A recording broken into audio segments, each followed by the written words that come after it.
I started flying drones back in 2016, and back then we called them quadcopters.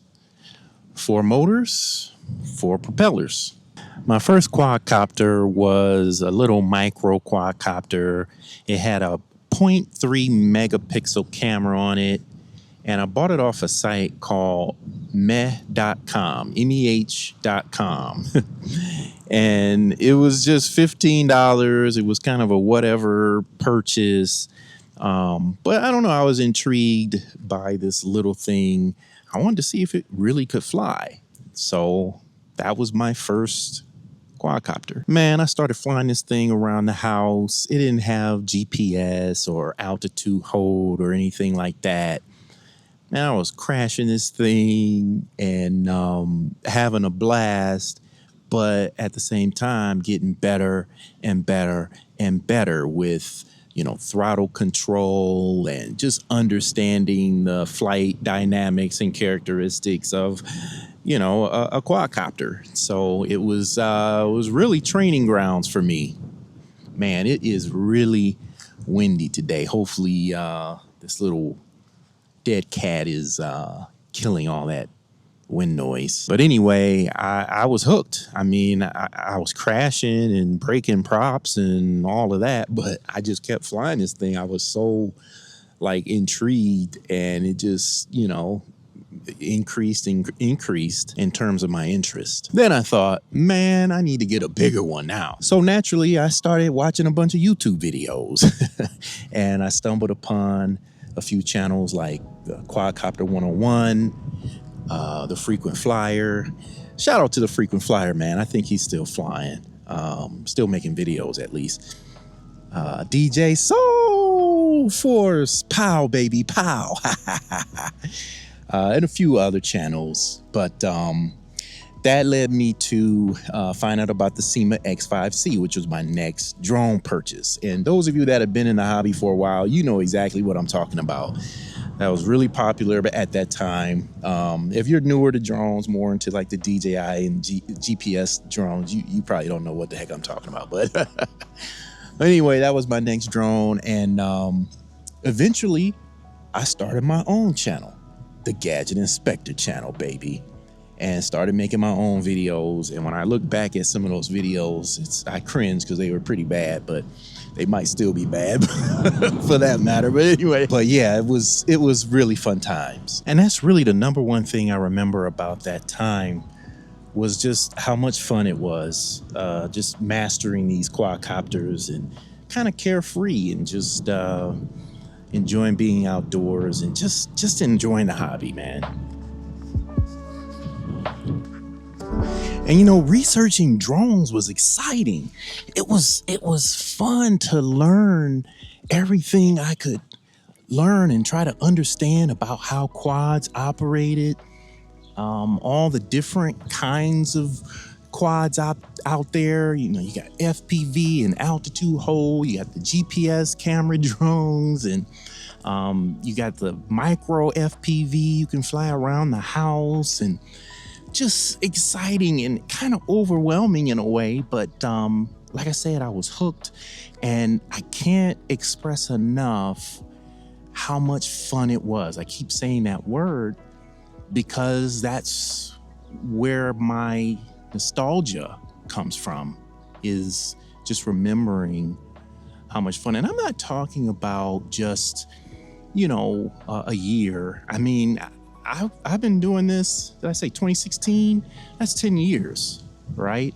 And it's only slowed down within the past couple of years. And I'm kind of getting a little bit ahead of myself, but I hope I'm conveying that, conveying how much I loved this hobby. And with these quads that I'm talking about non-GPS. Don't think about DJI or Autel or Parrot or any of the other, mainly GPS camera drone manufacturers. I'm talking about these manual. Again, they had self-leveling, but you still had to understand how to, control your throttle and pitch and roll and, and then they all kind of flew differently. It just, so I started to get really good at doing these, tricks and all kinds of things with these little drones. Well, I guess I could show you better than I can tell you. So watch this.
Now, I don't want to give you the wrong impression here. I was just as obsessed with GPS drones, so much so that back in 2018, I studied for the Part 107 and I went and took the test and got my certificate.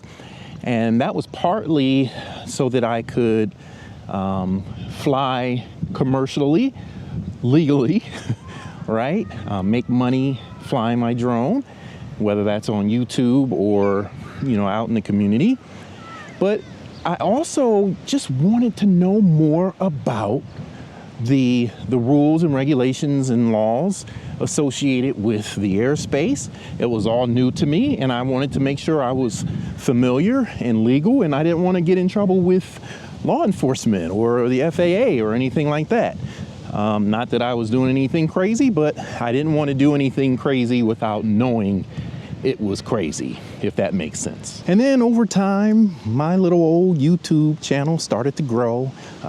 Still little, but I started to get a little bit of a following, met a lot of drone buddies. So guys that had their own channels would come and, engage with my videos and comment, and I would go over to their channel and engage and watch their videos. And it was cool. It was a little, little community. It was, digital, virtual drone buddies. And, there were times when I kind of met up with folks locally in the area.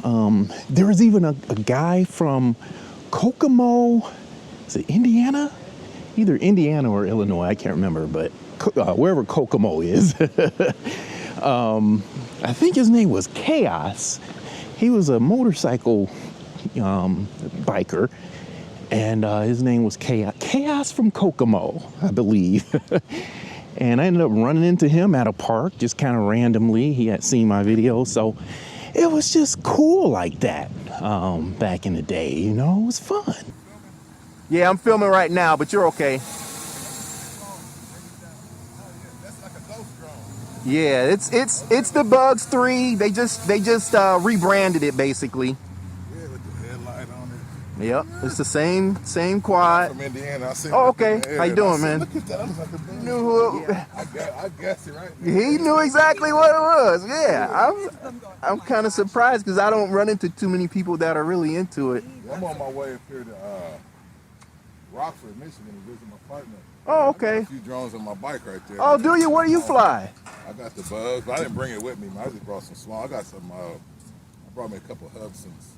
Oh, okay. Small Hubsons. Yeah. I like them, the 502E. And the oh, those are nice. Yeah, that's a good price on that one too. Man, GPS and all exactly. that. Yeah. And the technology just continued to advance. The drones just got better and better. And it started to attract more casual hobbyists, recreational flyers.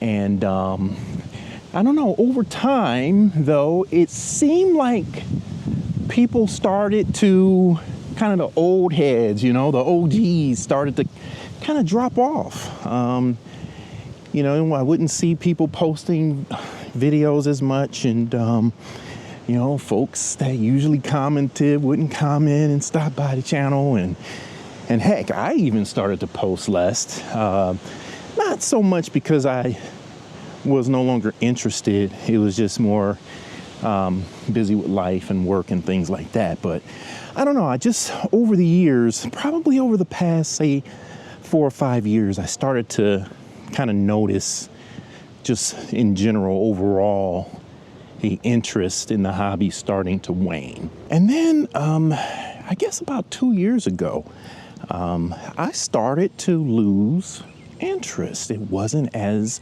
fun anymore. It wasn't as exciting anymore. And looking back, my interest did start to wane. I just, I don't know, I didn't enjoy it as much. And one day I just thought to myself, I mean, why don't I fly as much anymore? Like, I used to look for opportunities to fly all the time. Now it's not. I mean, is it just that it just took you 10 years for me to get tired of it? Or, I mean, is there something else going on? Like, why doesn't it feel as fun as it used to?